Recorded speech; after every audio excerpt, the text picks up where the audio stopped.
This is the Private Investigator Experience Podcast, and I'm Phil Little, your host. Thank you for joining me. If this is your first time with me, I own West Coast Detectives International, a 102-year-old global security firm. I work my cases through the lens of my military, law enforcement, intelligence service, and global security background. And then I add just a touch of my biblical worldview to come up with a solution. Today's post is part 2 of the 1,500 missing passports. I gave a background on this case, how I got involved in international work, which I've had a lot of questions about, and this particular case. And remember, these cases, many of them, some of them we worked over the years similar to this, had months sometimes, if maybe a few were weeks, but most were longer. So in a podcast, we can only get the highlights. So I'm trying to condense it into an ease of listening that gives you what went on and the facts and some of the things we did. And so I'm going to pick this case up.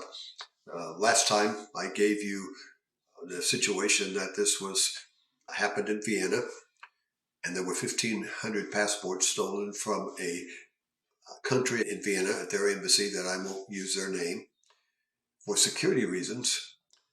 And the contacts that got a hold of me were concerned that they weren't getting fast enough action through the normal channels, and they knew that I had a footprint out around the world where I had people on the ground and relationships that sometimes the government didn't have. So if you remember, if you didn't watch that first post, you could go back and watch it. It ended when I was with my contact on the ground in Vienna over lunch, and I'd asked her about what she had heard about the theft of the passports. She gave me some information, if you'll recall, about Marcelino, the clerk at the embassy that was considered to be the suspect, and according to information on the ground and roaming around the streets, the back streets, shall we say, of Vienna. So she gave me that information, and we broke off that lunch, and that's where it ended. Now I'm going to pick up from there. So on that day, after meeting with Alexa at 7 p.m. that night, Mario arrived and came to my suite with the files of what they knew about the missing passports. Now, Mario was a contact with the government in Vienna that I had met at a dinner with friends a few months before, and we'd exchanged cards, and he had told me if I ever needed anything to get a hold of him. And he went on to say that they'd finally gotten the embassy to file the stolen report, and they'd come up with the passport numbers, which they felt were correct. As I looked through the numbers, I found a number of the one that MI5 had seized at the Heathrow airport. And I said, it looks like we got the correct ones. Now, the big question is, where's the 1,499 others, and how many do the people behind the mule in Heathrow have? As we talked over dinner, we discussed some action we could take to see if we could rattle the treaties to see what might fall out. I told Mario that I would be going to the American Embassy to meet with the OSAC, that's the Overseas Security Advisory Council, contact at the American Embassy in Vienna, and along with the regional security officer. I arrived there the following morning at 9 a.m. and it didn't take me too long to be sitting in the office of the RSO with coffee in hand, and another person who introduced himself as Robert, a counselor officer. And my take was that he was CIA attached to the embassy, which I was later found out I was correct. After changing some get acquainted questions, I brought up the reason I was there, the 1,500 missing passports from that country embassy. Without the information from Alexa telling them, I told them what I knew at that point. I thought I'd keep what Alexa said kind of close to the vest at this point to see what they said. The RSO was careful with what he said, but his information about what had occurred was very little. They weren't getting much from the embassy. We discussed the possibility of what had occurred. He volunteered that he could set up a meeting with contact from that country embassy if I wanted to see what I could find out. We agreed and said, set it up. And I left the embassy, American embassy, about 15 minutes later with a meeting at that country embassy. The wait was short when I got to that embassy, and I found myself across from a man who introduced himself as Roberto, a no-nonsense-looking man who was undoubtedly a security or an intelligence asset. He asked me how he could help me, and I told him that I was working on the 1,500 stolen passports with the concern that someone might be using them to try to get into the U.S. He responded with kind of an evasive response, probably a predetermined, well, we're working on it, and we'll let you know what we find out.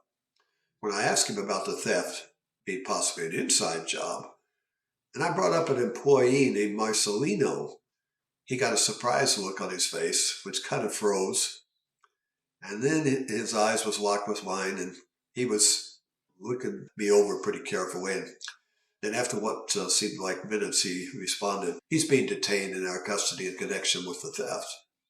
I asked him, well, what have you found out? Not a lot, he said. He's denying any involvement. I asked about the list of passport numbers, and he said they were working on it to verify the list they had. I asked him if I could talk to Marcelino, since many countries had concerns about these stolen passports. He said, well, I'll have to get you approval, and told me to wait in his office. As I was waiting, I called Alexa and told her to get your father on the line. Her father, Dmitry, was former banker of Russia and lived in Vienna, and he knew everything going on, legal and illegal. So if there was connections to these passports somewhere, he'd know it. And I told Alexa, get a hold of your dad, find out everything he knows about Marcelino, any contacts, names, personal relationships he had, and text those to me on my secured text, and hopefully I'll get those before I interview Marcelino. 30 minutes passed, and Roberta came back to the room and said, keep it short, we will be recording a conversation. Marcelino was in a holding cell in the basement of the embassy. It was not a dungeon like third world countries. It was a room very well appointed and locked and security type room. I entered the room and introduced myself. I did some small talk about how he was doing. As I finished, my phone vibrated, and as I glanced at the line of text started running, I told him I would be right with him. As I read the scroll, my eyes focused on the name of one of the young boys, Hugo, he was attached to, a special one apparently. And as I was thinking about how to use it to get Marcelino's willingness to talk, I took a deep breath and started asking questions about his personal life, where he lived, family, friends, where he hung out, how he spent his time, did he have hobbies and all that stuff. As he was replying, I said, well, what about your friend Hugo? He stopped in mid-sentence and froze. I watched his lips quivering, and his Adam's apple was moving rapidly up and down, signs of high stress when you're interrogating someone. I let him stew for a few minutes and then said, perhaps there are things you'd like to keep private. If so, maybe you could help yourself. I need the list of passport numbers and who your contact was for the theft and why they wanted them. Several minutes passed as he was processing his situation. It was apparent that the name Hugo had struck a deep chord, and when he responded, he said, Hugo had nothing to do with this matter, and I must be assured that he will be left out of it. I said, well, if that is true, then there will be no need for him to be involved. He paused, took a deep breath, and in a low voice, he said, the contact information and the passport numbers are in my desk. In the bottom right-hand drawer, there's a false bottom. You'll find him there. He said, all the information I have about the people who requested the passports and how I got to them is there. I knew that Roberto would be listening, and he would be on the way to the office. So I kept talking, trying to glean more from Marcelino. And about 10 minutes later, a knock came at the door, and I bid my farewell to him and left the room. As I left, Roberto handed me a list of the passport numbers and said, "This is definitely the correct list." And he also handed me some papers that had some notes on it about the suspects who had ordered these passports and Marcelino to steal them. Probably it's going to be a dead end, but you never know. Now I would get these details to Mario and to Dixon in the U.S. I had just reached the hotel when my encrypted phone gave me the signal that Dixon from the States was on the line. He didn't waste time this time. No pleasantries. He just shouted out, "Where are you?" I responded, I'm at my hotel in Vienna. He said with urgency, "Another passport showed up in Paris. You need to be there yesterday." I am not comfortable with the locals taking this seriously enough with what we know about the missing briefcases. I've arranged a plane for you to get to Paris. It is ready to go at the airport at the FBO, which will take you to Charles de Gaulle Airport, where the suspect is being held. You've been cleared to be part of the team. Let me know when you get there and give me an overview of what's going on. Are you headed to the airport yet? I responded, "Of course, I'm there." Dixon responded, "You are so funny. Just get the move on. Time is money." On the plane, I called to my contact at the French National Police, who ran our operation at our Paris substation, for anything he could find out. And 15 minutes later, he called me back with the information that the suspect was in their custody but wasn't talking. He advised me that my contact there was Detective Delfort, and he was told to fill me in and work with me. I arrived at the French National Police office, and Delfort pointed me to the one-way mirror of the suspect and said, "He isn't talking and appears to be unconcerned, a little bored with the situation." The suspect was named Fahoud Al-Fulani, a businessman, and from Lisbon. He was importing fabric from India. I flipped through the cloth and it came out of his briefcase. So it was a high quality. I asked what they knew about the suspect, and Delfort responded. And at this point, we knew he moved to Lisbon from Saudi Arabia last year, applied for citizenship. The address is checkout, on paper at least. Haven't had time to get a man there yet. The door opened, and another officer stepped in. He glanced at me and turned to Delfort. "You should see this, sir." He turned to the corner and put the DVD in a player. The screen showed up and monitors with indicating flight departures. The man in the gray suit, who looked a lot like Al-Fulani, walked up to the monitors and set down an oversized salesman's case and then studied the listings, consulting an itinerary in his hand. A maintenance cart rolled into view. Past the monitors, stopped at a trash can right near the suspect, Al-Fulani. He said, "Watch the briefcase." The maintenance man knelt down, pulled a plastic trash bag from the stack. The maintenance man knelt down, pulled a plastic trash bag from the stack on the lower level of the cart, and shook it open. Without looking, he reached over for the attaché case, setting by Al-Fulani, pushed it into the cart under the stack of bags. He pulled out an identical case and set it next to the man in the gray suit and moved on. I looked across the room. The case was open on the side table, next to the fabric samples. Delfort had rummaged through them, digging through the file folders, a pair of reading glasses, and some keys. The question is, which is a real case and which is the decoy? I said, maybe they're both real. It could be that it was an exchange. One has merchandise or information, one has payment. Delfort told the agent to take the case downstairs to forensics and see what they could find out. Delfort handed the case to the other officer, and I took the wait time and used our locker room to take a shower and change clothes. After a quick coffee and croissant, I went back to Delfort's office. He looked up from a stack of papers as I walked in and said, "Your luck holds, mon Amir," waving me to a chair. The case had a false bottom, $250,000 US. We're having further conversations with Mr. Alfavani. He does not look so bored now, he said. He smiled at me with a quick spasm of his lips that didn't touch the rest of his face. The worker is Abdul Adora, hired in 1999, who made the shift of the briefcases.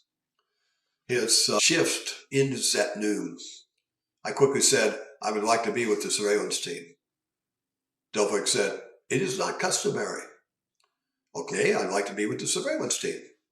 It will require approval, Delphic said. I'd like to be with the surveillance team. I see that you're insistent. I shall inquire. As I waited for Delphic to get the approval, I went to the restroom and called Jean Albert, my inside man at the French National Police, and said, I need 2 agents, both on motorcycles. We had off-duty police and military operators who worked for us that Jean Albert handled. I gave him the location, and he would tap into the radios the surveillance team would be using. He gave me the frequency on my unit that the 2 motorcycles would be on. It wasn't that I didn't trust the units with the airport police, but this was a high-stakes tale, and they were aware that losing Abdul Ador was not an option. I was in the back of the unmarked Peugeot, and it turned out the subject left the airport on foot, and we were now outside a grocery store on Bourgois. Agents on foot had followed him from the airport to the RER terminal, where he took the B line into the city. We followed him into the city, and I tied the radios into the West Coast Detectives Paris system, and my techs kept the office and of my read agent, Newton, who was on a BMW F650 a block away and out of the line of sight of our loop of operation. As we sat in front of the grocery shop, my text went off, and Newton sent me a text. Hey, your subject just went out the back door. Delford's team had been lax by not putting someone on the back door. I got out of my car and told him I would go to get a coffee, as it was probably going to be a while. When I got inside the coffee shop, I put in the earpiece and asked Newton, what do you have? I'm on him. He just walked past me while I was checking the pressure on my tires. You need backup, I asked. Nope. John is playing tag with me. I can give you play-by-play status if you want. I'll be on the line. Just give me action reports. As I watched the agents outside, finally one of them went into the grocery store and came out and came across to the coffee shop and said, he got away. He went out the back. I said, you didn't cover the back? He responded, there was no reason to. That the subject would suspect he was being followed. Why would he use the back door? Well, maybe because he's one of the bad guys, I said. I told him to take off. I would find my way back and settled in the way to run the subject to the ground, which I didn't doubt that he would do. I'd finished my sandwich and was in for the call when my ear filled with Newton's voice saying, oh, he took us on a wild run, in and out of stores, backtracking, but we have him settled at a detached house on Rue de Mons, number 17. I called Delford and gave him the information and that I was en route to that location and we needed an entry team.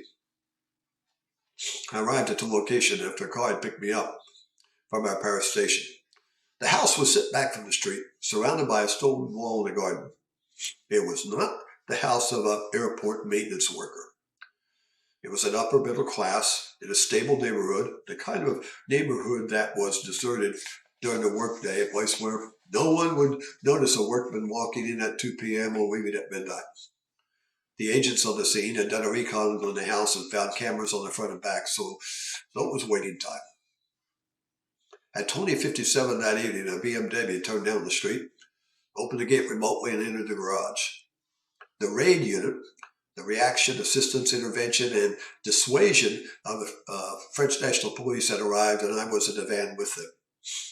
Herbert, the lead agent, went over the floor plans, pointing out the view of the cameras where the front and rear entrance teams would be provisioned prior to the power cut. At 3:30 a.m., the back door of the van opened and the team slipped out. Heat imaging indicated there were 2 people inside and in separate rooms, both apparently asleep. They had opted for silent entry with a signal for a hard entry if the alarm was tripped. 6 agents lined up at the stone wall with the lead agent by the driveway. The other agent took positions on the back corner of the house. The tech team followed and stopped at the utility connection. I was in the van with Herbert. When all the teams checked in, Herbert gave the signal. The tech team cut the phone into power lines. The front team was at the door in 3 seconds. Through the lock in another 10 seconds, the tech team was right behind them. The wine panel was just inside the door. A flip of a screwdriver popped off the front panel, and a jumper was inserted between the red and green lines, well before the 45 seconds that the alarm would go off. So far, so good. If the other safe houses were possibly wired into their security, they would see just a normal disarm signal. The techs gave a nod in the light of the flashlight, and the teams flipped down their night vision goggles and crept down the hall, guns drawn. Now that the moon had set, the darkness inside the house was complete. The terrorists would not be able to see them at all. The team went down the hall. The lead agent stopped at the first door and motioned to the 3 agents to take the door as arranged. He took the 2 remaining agents and crept to the next door. He moved to where everyone could see him and did a silent countdown. When he held up his closed fist, 2 men silently entered each room, one with a Glock 19, the other with a tranquilizer gun. A third remained by the door. Within seconds, they had both suspects in custody, and we watched from the cameras as the teams were carrying that out and had left the van to go in even before the team gave us the all-clear signal. When inside, we closed all the blinds and turned on the lights. The terrorists looked sullen, silly in their pajamas. Herman fired some questions at them, but they weren't talking. The radio and the forensic team, who was a few blocks away, waiting. They arrived to begin dissecting the house. Everything was neat, too neat. It appeared to have been furnished from a mail order catalog. After going through the house, a wine cellar was discovered. Wine was prohibited in Islam, but they were in France, so do as the French do. It was an extraordinary fine collection. When I saw the 1832 Chassagne Montrachet that appeared to be in mint condition, I confirmed it. That is the best white wine in the world. You know, just a side note, James Bond only drank Montrachet wine. That wine, all you needed to do was smell the bouquet. It was exquisite. But something wasn't right about the whole scene. I glanced to the stairs, and Jack, the head of the hazmat team, was coming down. He had a meter in his hand.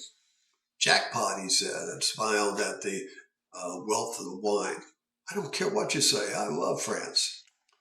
I said to him, "Not the wine, the meter in your hand." Charles from the team said that it is hot, all right, but these bottles have been here a long time. I stepped closer to the racks and said, "Maybe, maybe not." They looked at the radiation meter, and it was more than should have been in a normal house. My focus was on the wall racks, and I had memories of cases where the racks on the wall held a world of mystery behind them. All you had to do was to find the right catch. I looked at the racks. Everything seemed in order. They were flush at the top and appeared to be near the floor. Well, almost. I got on my knees and pressed on my finger along the edge just under the sleeve, and a couple of feet from the end I found a rod that was connected to the end. I pulled it. It moved a little but stopped. I stepped back, looked at the shelves. Where was the opening? And a thought entered my mind. I went to the left side and slowly ran my finger under the end, and bingo, a button. I pushed it and then pulled, and the shelf swung out. As it opened, there was a small room with files and crates behind it. As I walked into the room, the first thing I saw was 8 large silver briefcases. What is this? I checked one and it was locked. This was not the briefcase you wanted to pry open, if it is housing what I think it is.